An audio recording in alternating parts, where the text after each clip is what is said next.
हाय दोस्तों, आज मैं आप लोगों को ये बताऊंगी कि आचार्य रामचंद्र शुक्ल की जो किताब है, आप लोग देख भी सकते हैं। आचार्य रामचंद्र शुक्ल की जो किताब है उसको कैसे पढ़ना है, क्योंकि जो नए होते हैं, जो आचार्य रामचंद्र शुक्ल को नहीं पढ़े होते हैं, उनको बहुत दिक्कत होती है, क्योंकि उनकी जो लैंग्वेज है, उनकी जो भाषा है, वो हमें समझ में नहीं आती है। कोई कोई ऐसे शब्द होते हैं जो हम समझते नहीं कि इसका अर्थ क्या है। तो आज मैं उसी को आप लोगों को बताऊंगी कि कैसे पढ़ें और क्या क्या टॉपिक पढ़ें जो हमारे एग्ज़ाम में अक्सर आता है। आप लोग सबसे पहली बात है कि आचार्य रामचंद्र शुक्ल को जानें, समझें, पढ़ें, क्योंकि अगर आप ये सोचेंगे कि उसकी लैंग्वेज हमें समझ नहीं आएगी, हम नहीं पढ़ेंगे, तो ये गलत है। आप अपने साथ धोखा कर रहे हैं। तो आप लोग उसको पढ़ने की कोशिश करिए, उसमें डूबने की कोशिश करिए।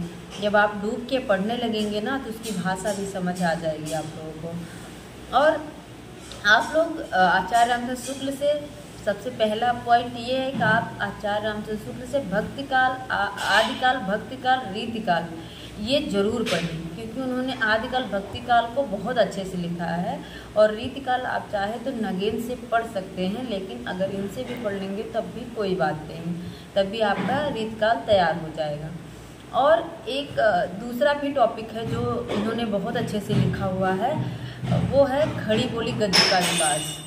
मतलब खड़ी बोली गद्य के विकास को इन्होंने बहुत अच्छे से व्याख्यायित किया है। जैसे वहाँ पे हिंदी से संबंधित जो आंदोलन हुए थे, ब्रह्म समाज या फिर प्रार्थना समाज या फिर जो रामकृष्ण परमहंस का था, ये सारे जो आंदोलन हुए थे उन्होंने बहुत ही अच्छे से उसमें लिखा है। जैसे आप खड़ी हिंदी गद्य का विकास में देखें तो लल्लू लाल के बारे में पूछा जाता है, उनकी रचनाओं के बारे में पूछा जाता है, जो कि प्रेम सागर वगैरह है।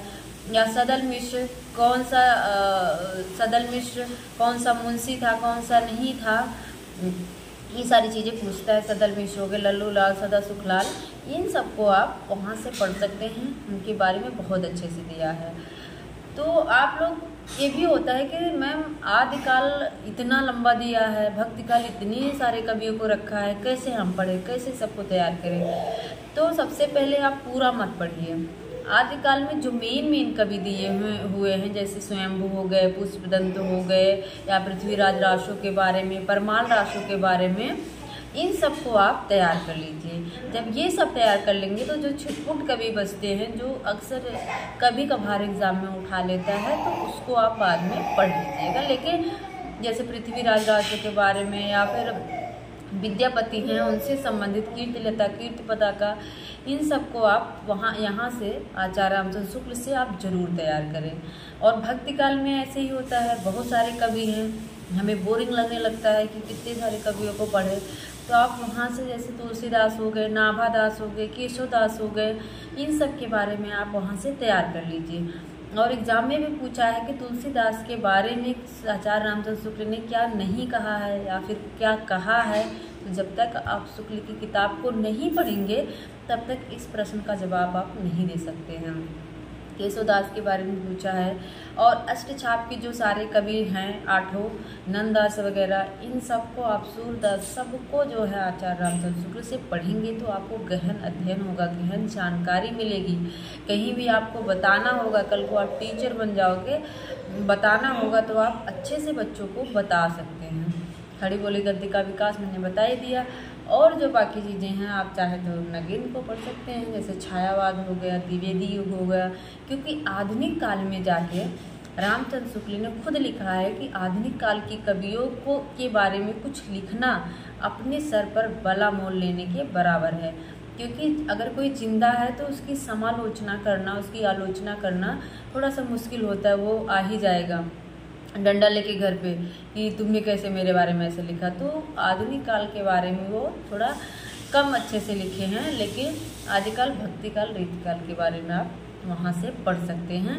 इस तरह से आप घबराइए मत आचार्य रामचंद्र शुक्ल से, क्योंकि अगर उनको आप पढ़ लिए ना, तो फिर आपका सिलेक्शन कोई नहीं रोक सकता। यहाँ से जो भी क्वेश्चन आते हैं आपका कभी गलत नहीं होगा। मैंने भी वही किया था, मुझे अच्छा नहीं लगता था पढ़ने में, लेकिन फिर मैंने एक बार नहीं कई बार उसको पढ़ा।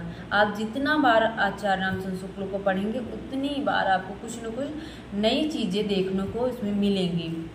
तो आप लोग भी पढ़िए और मेरी यही दुआ है कि आप लोग जल्दी से सिलेक्ट हो जाएं, अपने गोल को प्राप्त करें और अपने देश का, अपने परिवार का नाम रोशन करें।